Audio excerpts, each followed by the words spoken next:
ജയൻ മരിക്കുമ്പോൾ 4 പടമുണ്ട്. കോളിളക്കം, ആക്രമണം, അറിയപ്പെടാത്ത രഹസ്യം, മനുഷ്യമൃഗം.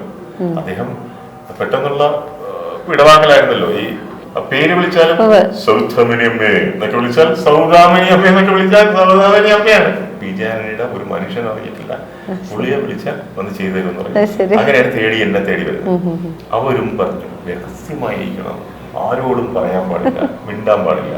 മിണ്ടിയാൽ അവരുടെ കളക്ഷനെ ബാധിക്കുന്നത്.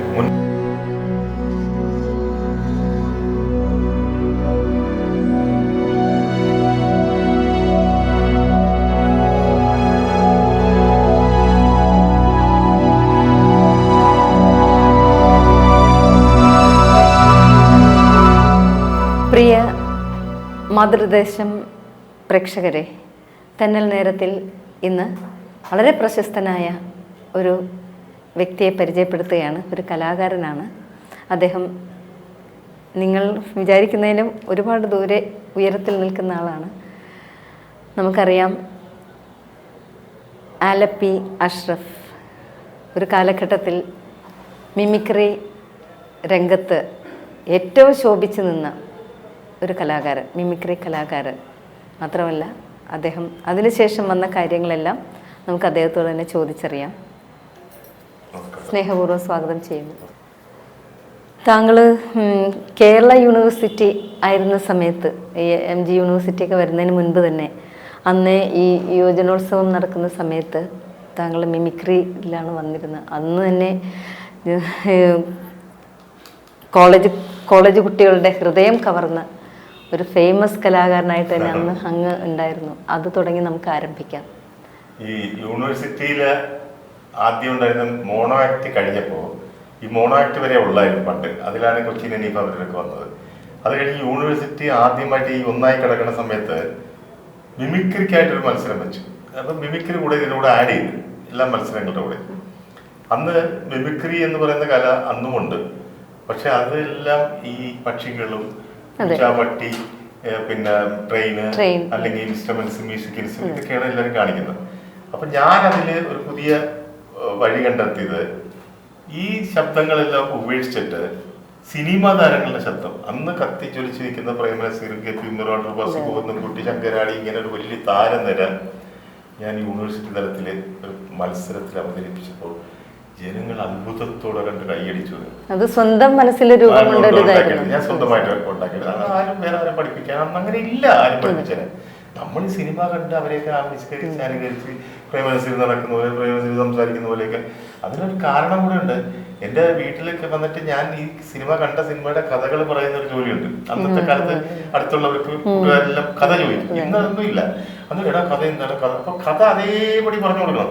അപ്പൊ പറഞ്ഞു കൊടുക്കുമ്പോ ഈ ഓട്ടോമാറ്റിക്കായിട്ട് വരും. അപ്പൊ പ്രേമനസീർ ഇങ്ങനെ പറഞ്ഞു, വണ്ടി പെണ്ണെ എന്നൊക്കെ പറയും. ഇങ്ങനെ ഡയലോഗ് പറഞ്ഞ് ഇതൊക്കെ കയറി. അപ്പൊ ഈ കഥ കേൾക്കുമ്പോൾ തന്നെ ആളുകൾ ചിരിക്കാൻ തുടങ്ങി. അപ്പൊ അതിനകത്ത് ഉമ്മർ ഇങ്ങനെ വന്ന്, ശാരദേ ഞാനൊരു വികാരം എന്തൊക്കെ ഓരോ ചിരിയോ ഓടുന്നത്, അവിടെ നമ്മൾ കൂട്ടും മറുപടി കാണിക്കുമ്പോ വീണ്ടും ഇത് പിന്നെ ക്രൈസായി. അതങ്ങനെ കോളേജിൽ വന്നപ്പോ ഞാൻ ഇതങ്ങനെ ഇട്ട് കൊടുത്തു. കോളേജ് പിള്ളേരെ അങ്ങ് വിടാതെ ഭയങ്കര പ്രശ്നം. അത് വന്നപ്പോൾ യൂണിവേഴ്സിറ്റി തലത്തിൽ മിമിക്രിക്ക് വന്നപ്പോൾ ഇതങ്ങോട്ട് കയറി കൊളുത്തി. അന്ന് മൊബൈലില്ല, ടെലിവിഷൻ ഇല്ല. ടെലിവിഷനൊക്കെ ഞാൻ കാണുന്ന എക്സിബിഷൻ ആളല്ല, ഇങ്ങനെ കാണിച്ചത് ഇതാണ് ടെലിവിഷൻ എന്റെ ചെറുപ്പത്തിൽ. അപ്പൊ ആ കാലഘട്ടത്തിലാണ് ഞാൻ കടന്നു വരുന്നത്. റിക്ഷയിലും വള്ളത്തിലും ഒക്കെ കയറി പോയ ഒരു അത് ഏത് വർഷമായിരുന്നു? അത് ഞാൻ 70-75 കാലഘട്ടം കോളേജ്. 70 കാലഘട്ടം. ഇവിടെ ഈ മിമിക്രി ആലപ്പുഴ SD കോളേജാണ്. ഞാനിപ്പോ പലരും, ഞാൻ എറണാകുളത്ത് താമസിക്കുന്നത്, അപ്പൊ പലരും ചോദിക്കും മിമിക്രി ആണല്ലേ, കലാഭവനാണല്ലേ? കലാഭവൻ 82-ലാണ്. ഞാൻ 70 പതിറ്റാണ്ടുകൾക്ക് മുമ്പാണ്. അപ്പൊ അവർക്ക് മിമിക്രിക്ക് ഒരു പുതിയ പാത ഉണ്ടാക്കി കൊടുക്കാൻ വഴിയൊരുക്കിയ ഒരാളാണ് ഞാൻ. അത് ഉണ്ടാക്കി. അത് ഇന്ന് തുടർന്ന് ആ പാത ഇന്ന് പുതിയ പിള്ളേർ വന്ന് അതിഭയങ്കരമായിട്ട് അതിനെ വളർത്തി ആ ശാഖ വലിയ വിപുലമായി അവർ വളരെ നല്ല രീതിയിൽ അത് കൈകാര്യം ചെയ്തുകൊണ്ടിരിക്കുന്നു മിമിക്രിക്കാർ. ഈ ബഷീർ പറഞ്ഞ പോലെ അനുകരണം ഒരു ഹാസ്യത്തിന് വഴിയൊരുക്കും എന്ന് പറഞ്ഞ പോലെ ഇപ്പം നമ്മൾ പ്രേം നസീർ, ഉമ്മർ എന്നൊക്കെ പറഞ്ഞ അവരുടെ ഒരു ഡിറ്റോ വോയിസ് കേൾക്കുമ്പോൾ അവരുടെ മൂവ്മെന്റ്സ് ഒക്കെ കാണുമ്പോൾ ജനങ്ങളിൽ ഒരു ചിരിയും അത്ഭുതം ഉണ്ടാക്കുന്ന ഒരു കലയാണ് ശരിക്കും പറഞ്ഞാൽ. അതെ അതെ അതെ അതെ, കണ്ടുപരിചിതമായ മുഖാണല്ലോ അവരെല്ലാം. അന്നത്തെ കാലത്ത് ഈ ഗോവിന്ദൻകുട്ടിയൊക്കെ സംസാരിക്കുന്ന ഒരു പ്രത്യേക സ്റ്റൈൽ. അതെ അതെ അതെ,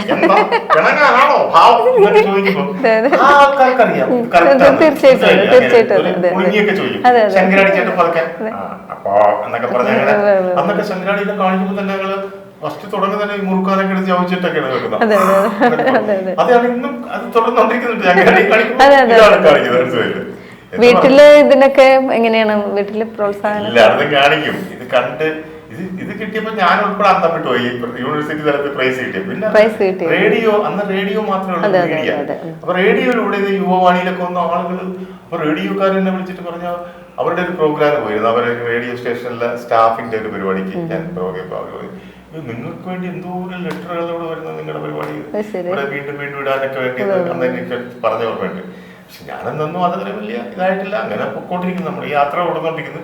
പക്ഷെ ഒരു ഗുണം കിട്ടിയെന്ന് വെച്ചാൽ ഈ മിമിക്രി എന്ന് പറയുന്ന കലയെ എനിക്ക് ലോകത്ത് മലയാളി എവിടെയുണ്ട് അവിടെ എല്ലാം കൊണ്ട് അവതരിപ്പിക്കാൻ അവസരം കിട്ടി.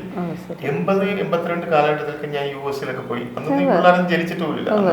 അസോസിയേഷൻ ഞാൻ തന്നെ ആദ്യമായിട്ട് ഇതെല്ലാം കൊണ്ട് എത്തിക്കുന്ന ആളും എല്ലായിടത്തും. ഈ സിനിമാ താരങ്ങളും മറ്റും കുറച്ചൊക്കെ കാണാൻ പറ്റുന്ന അന്ന് അങ്ങനെയാണ് അവർക്കൊക്കെ കാണാനുള്ള അവസരം ഉണ്ടായത്.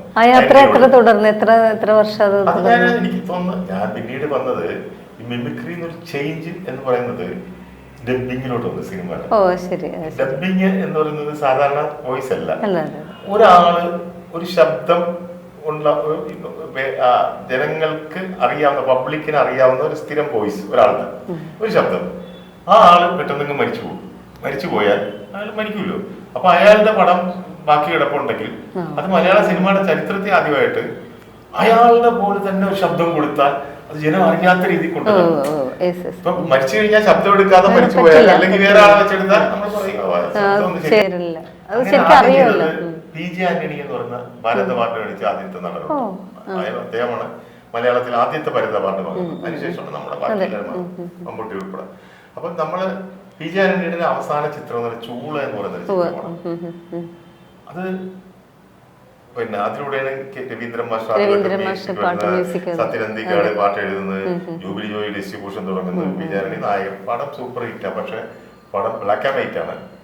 ആ പടം എടുത്തു കഴിഞ്ഞാൽ അതിന്റെ സംവിധായകൻ ആലപ്പുഴക്കാരനെ ശശികുമാർ എന്ന് പറഞ്ഞ ലോകത്തിലെ ഏറ്റവും കൂടുതൽ സംവിധാനം ചെയ്തിട്ടുള്ള ആളെ വ്യക്തിയാണ്. ഈ നമ്മുടെ ഇത് ഉൾപ്പെടെ ഈ പിക്നിക്കൊക്കെ ഉൾപ്പെടെ കസ്തൂരി എന്നൊക്കെ പറഞ്ഞു അത് പറയാൻ പറഞ്ഞ് അത് ഈ പടത്തിലുണ്ട് ഞങ്ങൾ കാണിക്കുന്നത്.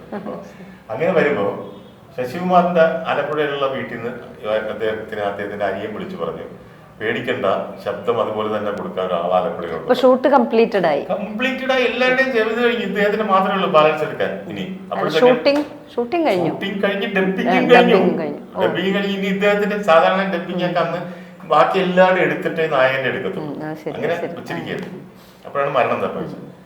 അപ്പോ എന്നെ മദ്രാസിൽ കൊണ്ടുവന്നു. അതൊരു പ്രത്യേക ശബ്ദമാണ്. ഞാൻ ഇങ്ങനത്തെ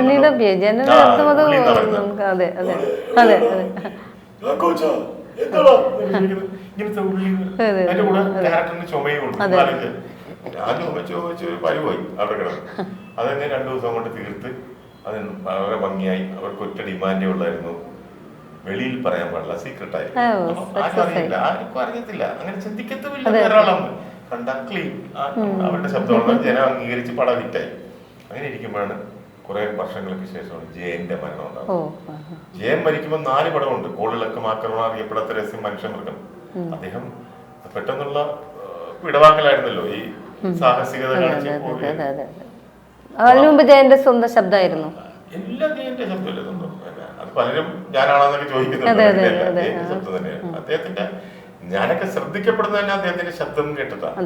കാരണം ചെറിയ ചെറിയ റോളുകൾ ആദ്യം അഭിനയിക്കുമ്പോഴും ഗാംഭീര്യമുള്ള ശബ്ദം എന്നൊക്കെ വിളിച്ചാൽ അതിന് മുഴക്കമുണ്ട്, മനസ്സിലായില്ലേ?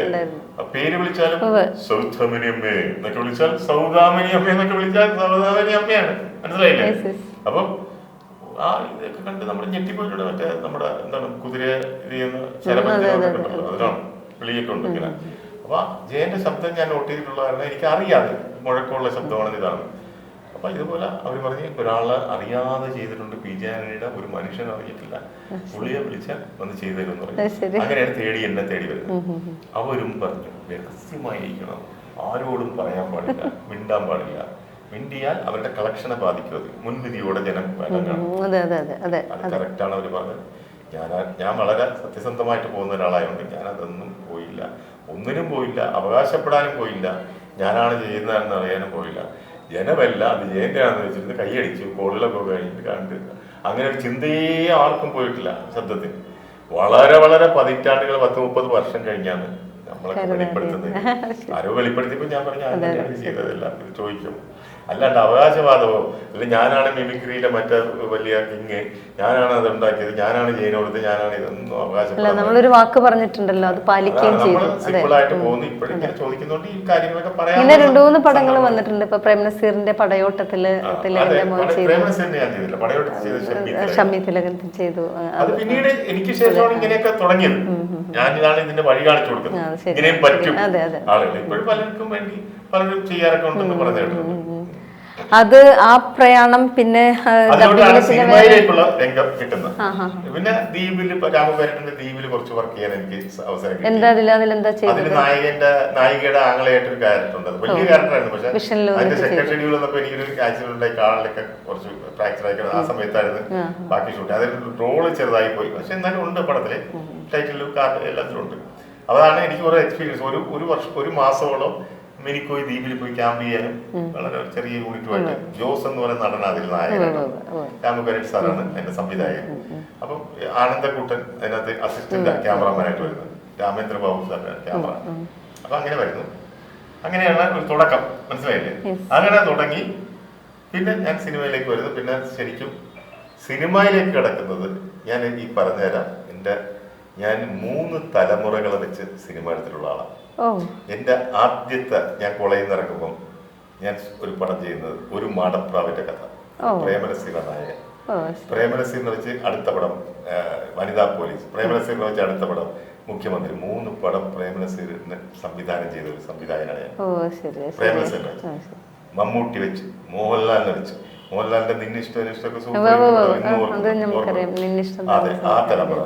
അന്ന് ഞാൻ ആ പടം എടുത്തുകൊണ്ടിരിക്കുന്ന സമയത്ത് 82-ൽ തുടങ്ങുമ്പോൾ ജനിച്ചിട്ട് പോലും ഇല്ലാത്ത കുട്ടികൾ, അവരെ കല്യാണം, അപ്പനമ്മയും കല്യാണം കഴിച്ചിട്ട് പോലും കാണത്തില്ല. ആ കാലത്തുള്ള പിള്ളേരെ വെച്ച് ഞാൻ 3ാമത്തെ തലമുറ അടിയന്തരാവസ്ഥക്കാലത്ത് അനുരാഗം അവിടെ എത്തിക്കുകയാണ്. ഇതൊരു വലിയ അനുഭവമാണ്. 3 തലമുറയെ വെച്ചിട്ട് ഈ 3 തലമുറയെ ഞാൻ സിനിമ എടുക്കുമ്പോൾ അതിനകത്ത് ഞാൻ ചെയ്തതെന്ന് വെച്ചാൽ എനിക്ക് ഈ സോഷ്യൽ കമ്മിറ്റ്മെന്റ്സ് എന്ന് പറയുന്ന പോലെ ഞാൻ എനിക്ക് സത്യസന്ധമായിട്ട് പോകണമെന്നും കുറെ പേരെ സഹായിക്കണമെന്നൊക്കെ ആഗ്രഹമുള്ളതുകൊണ്ട് ഞാൻ ഇതിനകത്ത് ഒരു നടന്റെയോ നടിയുടെയോ ഡേറ്റിന് വേണ്ടി നടന്നിട്ടില്ല.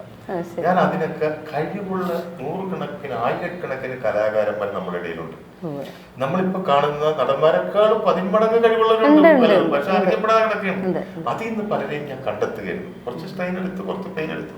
ഞാൻ അതിൽ നിന്ന് കൊണ്ടുവന്നിട്ട് ഞാൻ ഇതിനകത്ത് പാട്ട് എഴുതുന്ന ആൾ പുതിയ ആളെ കൊണ്ടുവന്നു, ഞാൻ ഇതിനകത്ത് കൊച്ചു പയ്യൻ ക്യാമറാമാനെ കൊണ്ടുവന്നു, ഞാൻ ഇതിനകത്ത് ഒരു പുതിയ ആർട്ട് ഡയറക്ടറെ കൊണ്ടുവന്നു, നായകനെ പുതിയ കൊണ്ടുവന്നു, നായികയെ എത്രയോ പേര് ഇതിനകത്ത് നിങ്ങൾ പടം കാണും. അതെല്ലാം പുതിയ ആളുകളാണെന്ന് എനിക്ക് തോന്നുന്നുണ്ടെന്ന് പറഞ്ഞാൽ ഞാൻ നിങ്ങളടുത്ത് പക്ഷെ അങ്ങനെ നിങ്ങൾ തോന്നില്ല, ഞാൻ ഉറപ്പ് പറയും. അതിഭയങ്കരമായിട്ട് ഞാൻ പറഞ്ഞില്ല, നായകൻ നിഹാൽ എന്ന് പറഞ്ഞ പയ്യൻ ഞാൻ തിരഞ്ഞെടുക്കുമ്പോൾ ഒരുപാട് പേരിൽ നിന്നാണ്, ആയിരക്കണക്കിന് അപേക്ഷകളിൽ നിന്നാണ് തിരഞ്ഞെടുത്തത്.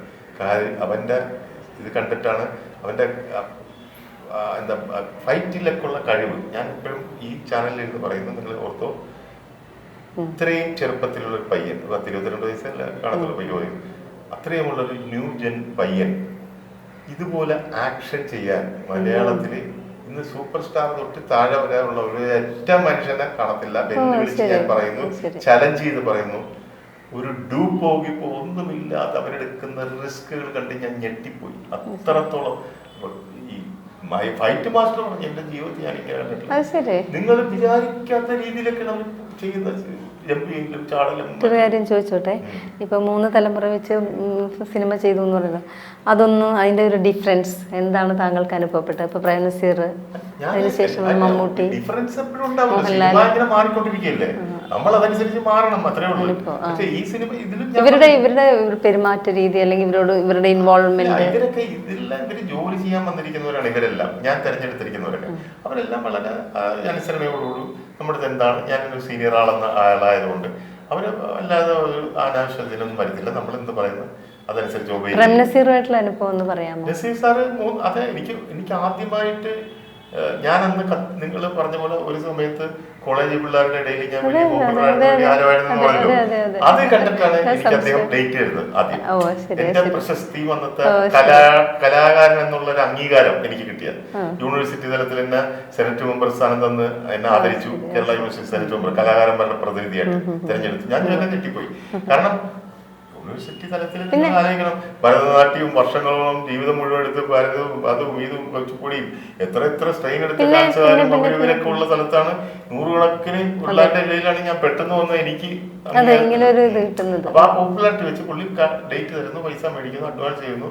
പൈസ വാങ്ങിച്ചിട്ട് എൻ്റെ അടുത്ത് ചോദിച്ചു, നിങ്ങൾ ടെക്നിക്കലായിട്ട് നിങ്ങൾക്ക് ഒന്നും അറിയത്തില്ല, സിനിമയെ പറ്റി നിങ്ങൾക്ക് വലിയ പഠിക്കാനൊന്നും ഇല്ലല്ലോ, നിങ്ങൾ എങ്ങനെ ഇത് മാനേജ് ചെയ്യുമെന്ന് ചോദിച്ചു. ഞാൻ പറയും സാറേ, ഞാൻ ഇതുപോലെ ഒറ്റയാനായിട്ട് കടന്നു വന്ന ആളാണ് കലയിൽ. ഈ മനുഷ്യൻ ചന്ദ്രനിൽ വരെ പോയി കാലുകുത്തുന്ന കാലമാണ് ഇത്, ഇങ്ങനെ പറഞ്ഞ സാധനങ്ങൾ. അതുകൊണ്ട് ഇതെല്ലാം അറിയാവുന്ന ആളുകൾ ഞാൻ അയറി അവരെന്നെ പറഞ്ഞ് മനസ്സിലാക്കി തരും. എൻ്റെ ആവശ്യങ്ങൾ ഞാൻ അവരുടെ അടുത്ത് പറയും. അല്ലാണ്ട് എനിക്ക് ടെക്നിക്കലായിട്ട് അന്ന് വലിയ ഇതൊന്നും അതെല്ലാം പരിഹരിച്ചു. എസ് കുമാർ എന്ന് പറയുന്ന സൂപ്പർ ക്യാമറമാൻ അന്ന് ഞാൻ ഇംഗ്ലീഷിൽ കൊണ്ടുവന്ന ആള്.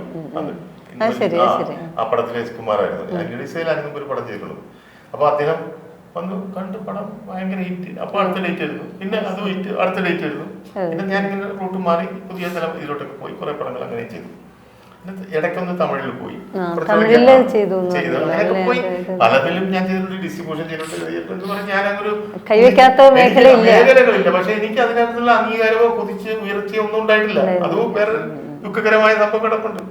ഞാനിപ്പോ വലിയ ആളാണ് മറ്റൊന്നും പറഞ്ഞാൽ അതൊന്നും. തമിഴ് പടത്തിന്റെ പേരെന്തായിരുന്നു? ഇന്ന ഹരിഹർ നായർ അതിനെ റീമേക്ക് ചെയ്തത്.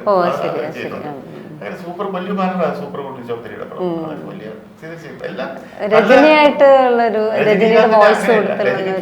രജനീകാന്തിന്റെ ഒരു ഗർജന എന്നൊരു പടം ഉണ്ട്, വലിയ കമ്പനിയാണ് ഹേംനാഥ് പ്രൊഡക്ഷൻ. അവരെടുത്തപ്പോ അത് രജനീകാന്തിന് പടം ഫസ്റ്റ് കോപ്പി കണ്ടു. ആ പടത്തിന്റെ എല്ലാം ആയി കഴിഞ്ഞപ്പോ പടം കണ്ടപ്പോ രജനീകാന്തിന് അദ്ദേഹത്തിന്റെ വോയിസ് മാറ്റണം എന്ന് പറയും. രജനീകാന്ത് ഡിമാൻഡ് ചെയ്തത് വോയിസ് മാറ്റാവുന്നില്ല, അത് മാറ്റിയെടുക്കണം. അദ്ദേഹത്തിന്റെ വോയിസ് മാച്ച് ആവുന്നില്ല,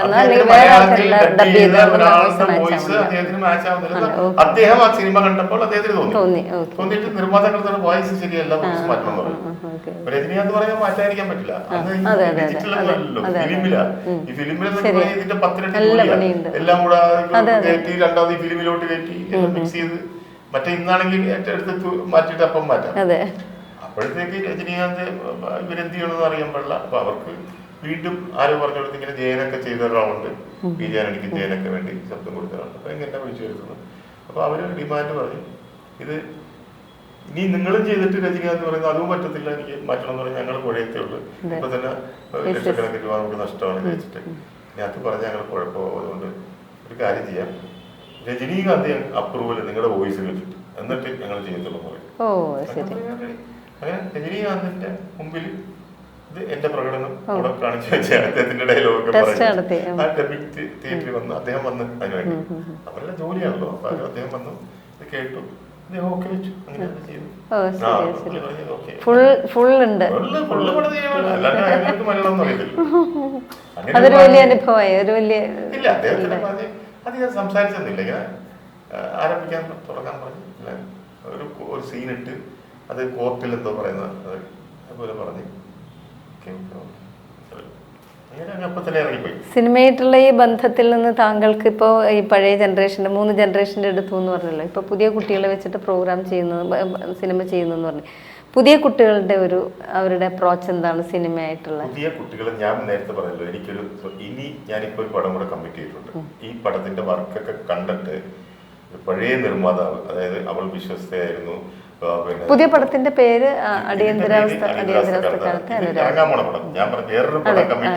മനസ്സിലായി.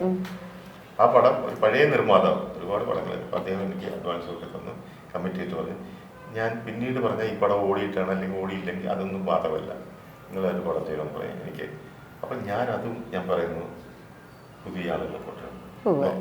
പക്ഷെ അതൊരു വ്യത്യസ്ത പടമായിരിക്കും. വ്യത്യസ്തം എന്ന് വെച്ചാൽ ഇതും വ്യത്യസ്തമാണ്, ആ വ്യത്യസ്തമല്ല. ഈ പുതിയ ആൾക്കാരെ കൊണ്ടുവരണം എന്ന് അങ്ങനെ ഒരു ആശയം ഉള്ളിൽ കിടക്കുന്ന എന്താ പറഞ്ഞുതരാം. നമ്മൾ ജീവിക്കുന്ന ഇപ്പം ഒരുപാട് പേര് അനാഥാലയം നടത്തുന്നുണ്ട്. ഇപ്പം സോമരാജൻ എന്നൊക്കെ പറയുന്ന അദ്ദേഹം ഇവിടെ പാവങ്ങൾക്ക് വേണ്ടി ഇവിടെ ആയിരക്കണക്കിന് പേര് പത്തനാപുരത്ത് ഗാന്ധിഭവൻ പറയണം അവർക്ക് സഹായിക്കണമെന്നുള്ള ചിന്ത ഉള്ളതുകൊണ്ടല്ലേ അങ്ങനെ മനസ്സ് വെച്ചുകൊണ്ടാണ് അങ്ങനെ ചെയ്യുന്നത്. ഒരുപാട് പേര് ആളുകൾക്ക് ഹെൽപ്പ് ചെയ്യുന്നുണ്ട്, ഒരുപാട് പേര് രോഗികളെ സഹായിക്കുന്നുണ്ട്, ഒരുപാട് പേര് കാശ് കൊടുക്കുന്നുണ്ട് എന്നൊക്കെ പറയുന്ന പോലെ ഒരു മനസ്സിൽ നമുക്ക് തോന്നും സഹായിക്കണം. എന്നെ കൊണ്ട് സഹായിക്കാൻ വേറെ സാമ്പത്തികമായിട്ട് സഹായിക്കാനൊന്നും ഇല്ല. ഞാൻ കുറച്ച് നേരത്തെ പറഞ്ഞ സോഷ്യൽ ഞാനൊരു കലാകാരനായി മുതിർന്ന ഒരു കലാകാരനായിട്ട് വന്നു. എൻ്റെ സമയം ഒരുപാട് ഞാൻ ഇതിലേക്ക് ചെയ്തു. ഇനിയുള്ള കാലം പുതുമുഖങ്ങൾക്ക് വേണ്ടി ജീവിക്കാം എന്ന് വിചാരിച്ചു. നല്ല റിസ്ക് അല്ലേ കുട്ടികളെ ചെയ്യാൻ തന്നെ തീരുമാനിച്ചിരിക്കുക, അന്തസ്സായിട്ട് ചെയ്യണം ഒരു ആൾക്കാർക്ക്. ഇവരെല്ലാം റിസ്ക് അല്ലേ ചെയ്യുന്നത്. ഞാൻ നേരത്തെ പറഞ്ഞ സഹായിക്കുന്നവരെല്ലാം അതുപോലെ ചിന്തിച്ച് ആരും ചെയ്യാനില്ലെങ്കിൽ അപ്പൊ പിള്ളേരെ ഒരുപാട് പേര് വന്ന് എൻ്റെ അടുത്ത് പരാതികൾ പറയുന്നുണ്ട്. സാറേ ഞങ്ങളവിടെ ചെന്ന് പുതിയ ഇത് നടത്തി കാശ് വേണമെന്ന് പറഞ്ഞ് പൈസ ചോദിച്ചു, പൈസ കൊടുത്തവര് അവരെ പറ്റിച്ച് ഇവരെ പറ്റിച്ച്. ഞങ്ങൾ എല്ലാവർക്കും പേയ്മെന്റ് കൊടുത്താ അഭിനയിപ്പിച്ചിരിക്കും ഇതിനകത്ത് ഓരോരുത്തരും. അക്കോമഡേഷൻ 5 സ്റ്റാർ 3 സ്റ്റാറിലൊക്കെ വലിയ 5 സ്റ്റാർ ഒന്നും ഇല്ല, 3 സ്റ്റാർ അക്കോമഡേഷൻ ഇവർക്കെല്ലാം കൊടുത്തു. ഒന്ന് ആലോചിച്ച് നിങ്ങൾ ചോദിക്കും. അപ്പൊ ഇതിന് ഇവര് സെലക്ഷൻ നടത്തുന്ന പല കുട്ടികളിൽ നിന്നാണോ അല്ലെങ്കിൽ ഒറ്റ ഇതിൽ എടുക്കുവാണോ ഈ കുട്ടികളെ? ഇല്ലില്ല, പലരെയൊന്നും ടെസ്റ്റ് ചെയ്ത് 5-8 പേര് എടുക്കും. പിന്നെ അതിൽ നിന്ന് നമ്മൾ അരിപ്പിരുത്തി പറക്കി ഇവന് ഈ നിഹാലിന് കിട്ടിയ പ്ലസ് പോയിന്റ് വെച്ചാൽ ഈ അസാമാന്യമായ ഈ കായികമായ വേലകൾ. ഒരു പൈപ്പ് 10-15 അടി ഉയരത്തിലുള്ള 1 ഇഞ്ച് പൈപ്പ് മണ്ണോളം ഇത്രയും മണ്ണോളം പൈപ്പ് ഇതൊക്കെ ഇറങ്ങിയിട്ട് ഒരൊറ്റ ചാട്ടം അതിന്റെ മേളിൽ കയറി നിൽക്കുക. നമ്മളിങ്ങനെ അന്നും വിട്ടുപോകും. നമ്മൾ കാണിക്കുന്നുണ്ട്, എല്ലാം ഞെട്ടിപ്പോകും കാണിക്കുന്നുണ്ട്. ഇങ്ങനെ പിടിച്ചിട്ട് കറങ്ങി വരിക, തിരിഞ്ഞു വരിക, പഠിക്കുക. ഇപ്പോൾ ഈ സിനിമ ഇപ്പോൾ ഒരു മിമിക്രി ആർട്ടിസ്റ്റായിട്ട് വന്ന് അങ്ങ് സിനിമ ചെയ്തു, മറ്റ് ഭാഷയിലും സിനിമ ചെയ്തു. മലയാള സിനിമയുടെ ഒരു വ്യത്യാസവും ഇപ്പൊ തമിഴിലും പടങ്ങൾ ചെയ്തല്ലോ, അത് രണ്ടും തമ്മിലുള്ള ഒരു വ്യത്യാസം താങ്കൾക്ക് എന്താ ഫീൽ ചെയ്യുന്നത്? ആ ഫിലിമിന്റെ മലയാള ഇൻഡസ്ട്രിയും തമിഴ് ഇൻഡസ്ട്രിയും തമിഴ് വേറെ സ്റ്റൈലാണ് പത്രത്തിൽ. പക്ഷെ അവർക്കൊക്കെ വലിയ ഇഷ്ടമാണ് മലയാള സിനിമകൾ. തമിഴ് ഒരുപാട് പടങ്ങൾ നമ്മുടെ മലയാളത്തിൽ നിന്ന് റീമേക്ക് എടുക്കുന്നുണ്ട്. പിന്നെ അങ്ങനത്തെ സബ്ജക്റ്റുകൾ അവർ എടുക്കുന്നുണ്ട്. പലത് ചിലതൊക്കെ വിജയിക്കും, ചിലതൊക്കെ ഇതാവും. നമ്മുടെ ഇപ്പൊ തമിഴ് മലയാള താരങ്ങൾ അവർ ഏറ്റവും അധികം ഇഷ്ടപ്പെടുന്നുണ്ട് ഇപ്പൊ തമിഴന്മാര്. അവിടെ ഇപ്പം മമ്മൂട്ടിക്കും മോഹൻലാലിനൊക്കെ വീണ്ടും അവിടെ ഭയങ്കര മാർക്കറ്റ് കയറി വരികയാണ്. പണ്ട് ന്യൂഡൽഹി അങ്ങനെയുള്ള പടങ്ങളൊക്കെ അവിടെ ഭയങ്കരമായിട്ട് ഓടുമായിരുന്നു. പിന്നീട് കുറെ നാൾ ഡൗൺ ആയിരുന്നു അവിടെ വലിയതായിട്ട്. പക്ഷെ ഇപ്പൊ അതല്ല, ഭയങ്കരമായിട്ട് തമിഴ് ഓഡിയൻസ് മലയാള പടം കാണാൻ തുടങ്ങിയിട്ടുണ്ട്. അവരുടെ പടങ്ങളിൽ അഭിനയിച്ചാൽ വളരെ താല്പര്യമാണ്. പക്ഷെ ഞാൻ അതിലൊന്നും പോകുന്നില്ല. ഞാൻ ആ സൂപ്പർ സ്റ്റാറുകളുമായിട്ട് ഇപ്പം അങ്ങനത്തെ ബന്ധങ്ങളോ കാര്യങ്ങളോ അതിനു വേണ്ടി പുറകെ നടക്കാനൊന്നും ഞാൻ പോകുന്നില്ല. ഞാൻ പറഞ്ഞു ഇതിലിപ്പോ ഡയറക്ഷൻ മാത്രമാണോ ചെയ്യുന്നത്? ഞാൻ ഡയറക്ഷൻ, ഓൺലി ഡയറക്ഷൻ. കഥയും എന്റെ തിരക്കഥയൊക്കെ ഞാൻ കഥ ഒരാളുടെ പേരുണ്ട്, ഞാൻ തിരക്കഥ, സംഭാഷണം, സംവിധാനം, അത് മൂന്നും ഉണ്ടല്ലേ? അതൊക്കെ ആ കാലഘട്ടം ഞാൻ കടന്നുപോയ കാലഘട്ടമായതുകൊണ്ടാണ് ഞാൻ അതൊക്കെ ഏറ്റവും പുതിയ പടത്തിലേക്കുള്ള ഇപ്പൊ പുതിയ പടം ഇത് കഴിഞ്ഞിട്ട് ചെയ്യാൻ നിൽക്കുന്ന പടം ഏതാണ്? അതിന്റെ അതൊരു വ്യത്യസ്ത സിനിമ എന്ന് പറയാൻ കാരണം ഇത് വ്യത്യസ്തമാണ്. പക്ഷെ ആ വ്യത്യസ്തത എന്ന് പറയാൻ ഇപ്പോഴത്തെ ഒരു പടം മോഡൽ പാൻ ഇന്ത്യൻ പടങ്ങളാണ് മുഴുവൻ പോകുന്ന സബ്ജക്ട്. അതിനൊരു പ്രത്യേക സബ്ജക്റ്റാണ് അങ്ങനത്തെ ഉള്ള. അല്ലാണ്ട് സാധാരണ നമ്മുടെ കുടുംബകഥയോ നമ്മൾ എടുത്ത പോലെ നടന്നില്ല. അപ്പൊ അങ്ങനെ ഒരു കഥ കിട്ടിയതുകൊണ്ട് അതിനെ നമുക്ക് എങ്ങനെ ടെൻഷനോടെ മനുഷ്യൻ കണ്ടോണ്ടിരിക്കുന്ന രീതിയിൽ എങ്ങനെ ഒരു പുതിയ മെത്തേഡിൽ ഞാനത് പ്ലാൻ ചെയ്യണം. അതിനെ ഒരു 4-5 ഭാഷയിലാക്കാവുന്ന 4-5 ഭാഷ എന്ന് പറഞ്ഞാൽ നിങ്ങൾ ഏത് അങ്ങനത്തെ പടം എടുത്താലും നിങ്ങളിപ്പോ ബാഹുബലി കണ്ട അതിനകത്ത് അല്ലെങ്കിൽ ആ കൾച്ചർ മുഴുവൻ അതേ തെലുങ്കിന്റെ കൾച്ചറായിരിക്കും അതിനകത്ത് വരുന്നത്. അല്ലെങ്കിൽ ഒരു തെലുങ്ക് പടം വലിയൊരു പടം കണ്ട അവരുടെ കാണുമ്പോൾ അവരുടെ പോലീസ് അത് തന്നെയായിരിക്കും, ബോർഡുകൾ അതായിരിക്കും, അവരുടെ ഇതെല്ലാം അതായിരിക്കും. പക്ഷെ ഇതൊന്നുമില്ല.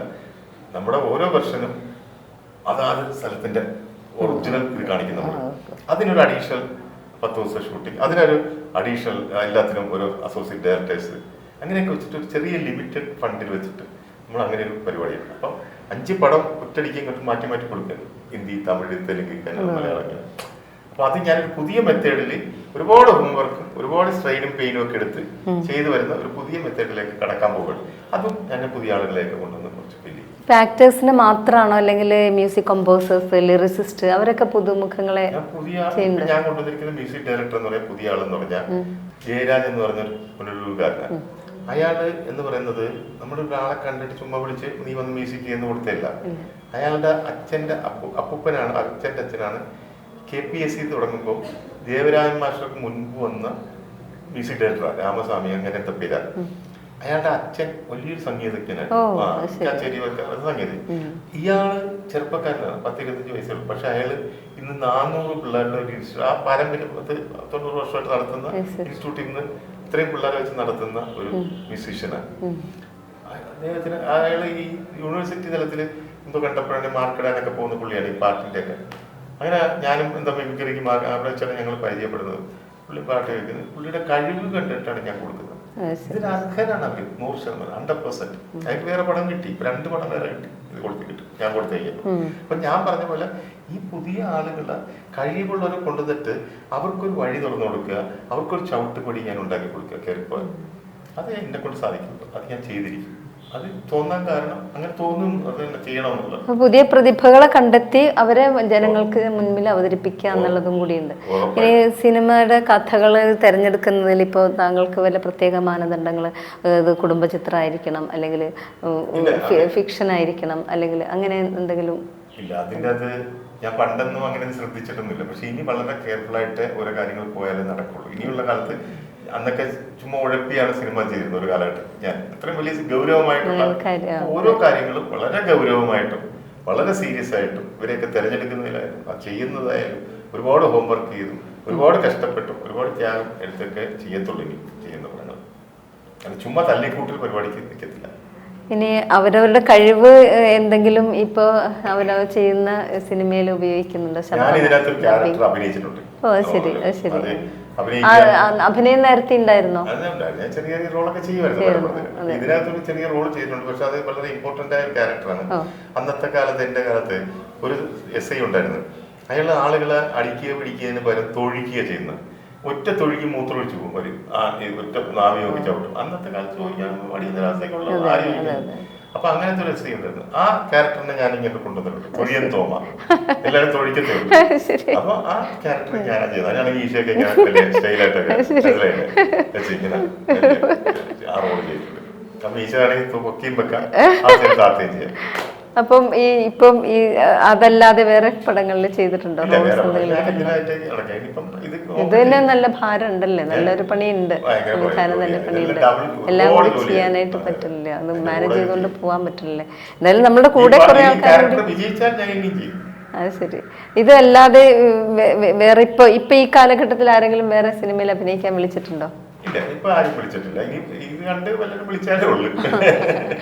വേറെ ഡബിങ് അതിനെപ്പറ്റി ഇതിനകത്ത് ഡബ് ചെയ്ത് ഇപ്പൊ വരാൻ പോകുന്ന എന്താ അതിന്റെ പേര്, കുർബാനി എന്നുള്ള പടത്തില് ഈ ചാരുഹാസിന് വേണ്ടി.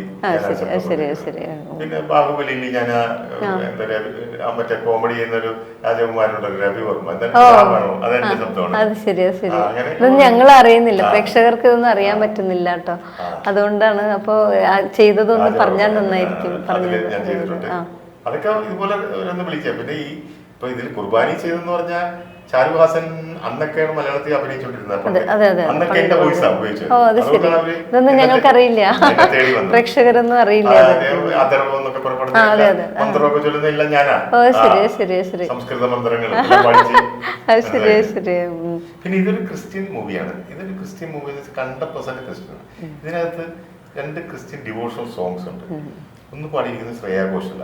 അത് ഞങ്ങൾ ബോംബെയിലാണ് റെക്കോർഡ് ചെയ്തത്. ക്രിസ്ത്യൻ സോങ് ആദ്യമായിട്ട് ശ്രേയാ ഘോഷല് ക്രിസ്ത്യൻ. കാലാകാലം ക്രിസ്ത്യൻസിന്റെ ഇടയിൽ ഈ നമ്മൾ എത്തിമന്താരം തുളസിയൊക്കെ നിൽക്കുന്ന പോലെ നിൽക്കും. അതൊന്നും ഈ നമ്മുടെ ഇളം മഞ്ഞും കുളിരുമായി ഇന്ന് അതേപോലെ നിൽക്കും. രണ്ടാമത്തെ ഒരു ക്രിസ്ത്യൻ ഇപ്പം റിലീസാകും, യൂട്യൂബിൽ റിലീസായി കാണും നമ്മൾ ഈ സംസാരിച്ചുകൊണ്ടിരിക്കുമ്പോൾ. അത് യേശുദാസ പഠിക്കുന്നത്. യേശുദാസ് അന്ന് അമേരിക്കയിൽ പോയിട്ട് ഈ കൊറോണയ്ക്ക് മുമ്പ് പോയതാണ്. 3 വർഷം കഴിഞ്ഞേ വരത്തുള്ളൂ, അങ്ങനെയൊക്കെ കിടന്നേ അവിടെ. പക്ഷെ ഞാൻ അവിടെ ഇരുന്നുകൊണ്ട് പാടിയാൽ മതി എന്ന് പറഞ്ഞ് ഇവിടുന്ന് വീഡിയോ കോൾ ഇവിടെ നിന്ന് നമ്മുടെ മ്യൂസിക് ഡയറക്ടറുടെ വീഡിയോ കണ്ടിട്ടാണ് പാട്ട് പഠിപ്പിച്ച് പാടിക്കൊണ്ടത്. അത് യേശുദാസ് പാടിയാലേ നിൽക്കത്തുള്ളൂ എന്ന് എനിക്ക് തോന്നി. അത് കാരണം അത് ആ എടുപ്പാണ് എടുക്കേണ്ടത്. കാരണം ദൈവത്തിനെ വിളിക്കുന്ന ആ വിളി സാധാരണ ഇപ്പം ശ്രേയാ ഘോഷൽ ആ വരികളെന്ന് പറഞ്ഞാൽ ഞാൻ പറഞ്ഞല്ലോ, അതില് ഈ പിന്നെ സ്വർഗത്തിൽ വാഴും യേശുനാഥ സ്നേഹം ചൊരിയുന്ന ജീവനാഥ, ഞങ്ങൾ തന്ന കടങ്ങളും പാവങ്ങളും ഏറ്റെടുത്ത കാൽവരിനാഥ. ഈ വരികള് ഈ ട്യൂണില് ശ്രേയാ ഘോഷലിന്റെ വായിൽ മധുരമായ സ്വരത്തിൽ നിന്ന് വരുമ്പം അതുപോലെ ഒരു പാട്ട് ക്രിസ്ത്യൻ ഒരു ഈ സാധാരണ പിള്ളേർക്കൊക്കെ ഇച്ചിരി പാടുള്ള ഒരു പാട്ടാണ് യേശുദാസിനെ കൊണ്ട് ഇപ്പൊ അത് പാടിച്ചിരിക്കുന്നത്. അദ്ദേഹം നമ്മളൊരു കാര്യം ആലോചിക്കണം, 84 വയസ്സുള്ള നമ്മളെ പണ്ട് ആണെങ്കിൽ പറയും വരുന്ന മോനെ ആത്മനാഥ കരുണാമയ ഒരു വിളിയുണ്ട്. കേൾക്കണം, ദാസരേട്ടൻ പാടി കേട്ടാണ്ടല്ലോ യോഗമൊക്കെ എഴുതി ബ്യൂട്ടിഫുൾ. നമ്മൾ ഉദ്ദേശിച്ച സാധനം അത് കിട്ടി, അത് മതി. ആ 2 സോങ്ങും നിൽക്കും. അതുപോലെ പുതിയ പയ്യൻ ജയരാജ് ചെയ്ത പാട്ട് ഒരു പ്രണയഗാനമാണ്. പ്രണയത്തെ അതും യൂട്യൂബിൽ ഇപ്പോൾ റെഡിയാണ്. ശ്രേയാ ഘോഷലിന്റെ പാട്ട് എക്സ്ട്രാ ഓർഡിനറി ആയിട്ട് പോയിക്കൊണ്ട് യൂട്യൂബിൽ ഒരു ദിവസം കൊണ്ട് 2,50,000 പേരൊക്കെ കണ്ടു കഴിഞ്ഞു. അത്ര ക്ലിക്കാണ് പാട്ട്. കാരണം അവർക്ക് ഒരുപാട് ഫാൻസ് ഉണ്ട്. പിന്നെ ക്രിസ്ത്യൻസിനൊക്കെ ഇഷ്ടപ്പെടും. അതിനകത്ത് മൊത്തം അങ്ങനത്തെ ഭക്തി മയമാണ് പാട്ട്. വേറെ രസം കൂടെ പറയാം, ഇതിനകത്ത് ഒരു ത്രൂ ഔട്ട് വരുന്ന ഒരു അച്ഛൻ ക്യാരക്ടർ ഉണ്ടായിരുന്നു.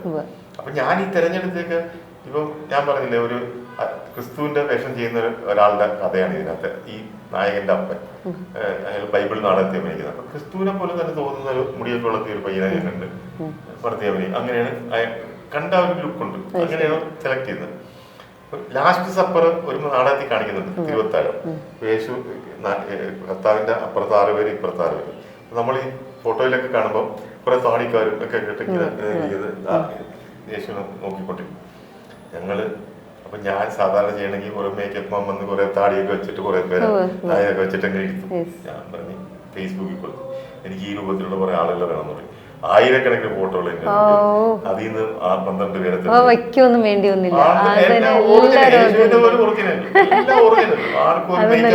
ഉടുപ്പ് മാത്രം റോമ എല്ലാം പക്ക. കണ്ടോ, പടം കാണാൻ മനസ്സിലാവും. അങ്ങനത്തെ ഫിഗറുകളെ കിട്ടി അവരെ എടുത്തു. ഞാൻ പറഞ്ഞ യേശുവിനെ എടുത്തു. അതുപോലെ അച്ഛൻ്റെ ഒരു ക്യാരക്ടർ ഉണ്ട്. അപ്പൊ ഈ പള്ളിയിലെ അച്ഛൻ്റെ ക്യാരക്ടർ എന്ന് പറഞ്ഞാൽ അത് വലിയൊരു ക്യാരക്ടറാണ്. അപ്പൊ ഞാൻ പറഞ്ഞു, പ്രൊഡ്യൂസർമാർ കുരിയച്ചൻ വളക്കുഴിയും നമ്മുടെ ടൈറ്റസ് ഗോമസ് എന്ന് പറയുന്ന 2 പേരെടുത്തും പറഞ്ഞു, നമുക്ക് അച്ഛന്മാര് നല്ല കലാകാരന്മാർ അച്ഛന്മാർ നമ്മുടെ ചാനലിലൊക്കെ കാണുന്ന നല്ലപോലെ പാട്ട് പാടുന്ന അച്ഛന്മാർ, നല്ലപോലെ മ്യൂസിക് ചെയ്യുന്ന അച്ഛന്മാർ, നല്ലപോലെ സംസാരിക്കുന്ന ഇതെല്ലാം അച്ഛന്മാരൊക്കെ എന്തോ ഒരു കഴിവുള്ള അച്ഛൻ. എനിക്ക് അഭിനയിക്കാൻ കഴിവുള്ള ഒരു അച്ഛനെ തപ്പാന്ന് പറയും.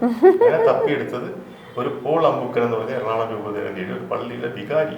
അദ്ദേഹത്തിന് അഭിനയ താല്പര്യം, അഭിനയിക്കുന്ന ആളുകളാണ് നാടകത്തിലൊക്കെ, ബൈബിൾ അവരുടെ ഇതിലൊക്കെ.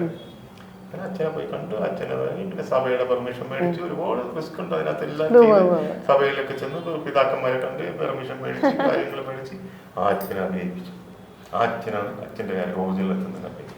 നമ്മൾ ഓരോന്നിനും അത്രയും സ്ട്രെയിനും പെയിനും ചെയ്തെന്ന് മനസ്സിലാക്കും. ഇപ്പൊ ഇത് ഇത്രയും സിനിമകളൊക്കെ ചെയ്ത് ഒരിക്കലും അങ്ങനെ പ്രതീക്ഷിക്കുന്നില്ല. ഇനി അടുത്ത ഒരു താങ്കളുടെ ഡ്രീം എന്താണ്? അടുത്ത ഡ്രീം ഈ പടമാണ് എന്റെ പ്രധാനം. ഇപ്പം ഈ അങ്ങനത്തെ ഒരു പടം ചെയ്യണം. അതോടുകൂടി ചിലപ്പോ ഒരുപക്ഷെ അത് ഒരുപാട് സ്ട്രെയിനും പെയിനൊക്കെ എടുത്തായിരിക്കും ചെയ്യുന്നത്. മിക്കവാറും അത് കഴിഞ്ഞിട്ട് കഥ എന്തെങ്കിലും മനസ്സിലായി അതിനൊക്കെ കഥയൊക്കെ റെഡിയാക്കി വെച്ചിട്ടുണ്ട്. സ്വന്തം കഥയാണ് അത്. യൂണിവേഴ്സൽ കഥകളുണ്ടല്ലോ നമുക്ക്. ഇപ്പൊ നമ്മുടെ ഇവിടെ തന്നെ വന്ന എന്താണ് മറ്റേ എന്താ സൂപ്പർമാൻ പവറൊക്കെ ഉള്ള ചില പടങ്ങളൊക്കെ വന്നില്ല, ഇവിടെ വന്നില്ല, മലയാളത്തിലും വന്ന് ക്ലിക്ക് ആയിപ്പോ. അതുപോലത്തെ യൂണിവേഴ്സൽ സബ്ജക്റ്റാണ്. കുറച്ച് ഫാന്റസി, കുറച്ച് സംഭവം, കുറെ സംഭവം, എന്നാൽ ക്രൈം മുഴുവൻ അങ്ങനെ. അപ്പോൾ ഒരു മിമിക്രി കലാകാരനായിട്ട് വന്നിട്ട് അത് ആ മേഖലയിൽ ഏറ്റവും സൂപ്പർ സ്റ്റാറായിട്ട് നിൽക്കെ തന്നെ അതോടൊപ്പം തന്നെ സിനിമയിൽ വന്ന് ഡബ്ബിംഗ് ആർട്ടിസ്റ്റായിട്ട് വന്നു. അത് കഴിഞ്ഞ് അഭിനയമായി, അത് കഴിഞ്ഞ് സംവിധാനമായി. അങ്ങനെ ഒരു തൻ്റെ പ്രയത്നത്തിലൂടെ വളരെ വളരെ ഉന്നതമായ ഒരു അവസ്ഥയിൽ നിൽക്കുന്ന ഈ ഒരു അവസരത്തിൽ താങ്കൾക്ക് എന്താണ് താങ്കളുടെ മനസ്സിലുദിക്കുന്നത്? നിങ്ങൾ ചോദിക്കാറുണ്ട് പ്രേക്ഷകരോട് എന്താ പറയാനുള്ളതെന്ന് ചോദിക്കുന്നത്.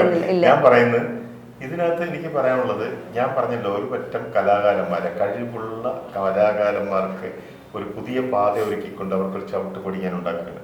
അതിന് എന്നെ സപ്പോർട്ട് ചെയ്യുക എല്ലാവരും. അത് എല്ലാവരും കാണുക, വിജയിപ്പിക്കുക, അവരെ സപ്പോർട്ട് ചെയ്യുക. അതൊരു എക്സെപ്ഷണൽ കേസാണ്, ആരും പറയാത്തൊരു. ഞാൻ എന്റെ ജീവിതം അവർക്ക് വേണ്ടി വെച്ചിരിക്കുന്നു, പുതിയ ആളുകൾക്ക് വേണ്ടി. ഉറപ്പായിട്ടും ഞാൻ പറയുന്നു, അതിൽ തന്നെ പോകും. ഓരോന്നിലും ആളുകളെ പരിചയപ്പെടുത്തിക്കൊണ്ട് എല്ലാവരും കൂടെ ഒന്ന് നടക്കുക. എനിക്കത് ഇവരാവശ്യമാണ് എന്ന് പറഞ്ഞാൽ ഞാനത് എടുത്തിരിക്കും. അത് മറ്റുള്ള ഇതൊന്നും നോക്കിയിട്ടില്ല, അവരുടെ കഴിവിനെ പരിഗണിച്ച് മാത്രമായിരിക്കും. അല്ലാണ്ട് എന്തെങ്കിലും ഹോബി എനിക്കൊന്ന് ചെയ്താൽ കൊണ്ട് മോഹം കാണിച്ചാൽ അതൊന്നും വേറെ വിഷയം. കഴിവ് ഇതിനു വേണ്ടി നടക്കുന്ന ഒരുപാട് പേരുണ്ട്. ഇത് അഭിനയിക്കണം, എൻ്റെ ഡ്രീമായിട്ട് അവർ നടക്കുന്നു, അവരെ കണ്ടെത്തും ഞാൻ. എന്നുവെച്ചാൽ ജനങ്ങൾ കേൾക്കാൻ ഇഷ്ടപ്പെട്ടൊരു ശബ്ദമാണ് താങ്കളെ. ഒന്ന് കാണാനും ഇഷ്ടപ്പെട്ടിരുന്നു. ഒരു പ്രേം നസീർ, ജയൻ, PJ ആന്റണി എല്ലാം താങ്കളിലുണ്ട്. രജനീകാന്ത് ഓൾസോ. അപ്പോൾ എല്ലാവരും താങ്കൾക്ക് ഞങ്ങൾക്ക് കാണാനൊരവസരം, താങ്കളുടെ ശബ്ദം കേൾക്കാനായിട്ടുള്ളൊരവസരം ഇതിൽ നിന്നുണ്ടായി. ഈ ഒരു അഭിമുഖം വളരെയധികം ഞങ്ങൾക്ക് ഇഷ്ടപ്പെട്ട, ശ്രോതാക്കൾക്ക് പ്രേക്ഷകർക്ക് ഇഷ്ടപ്പെട്ടിട്ടുണ്ട്. മാതൃദേശത്തിന് വേണ്ടി വളരെയധികം നന്ദി അറിയിക്കണം, സന്തോഷം അറിയിക്കാം.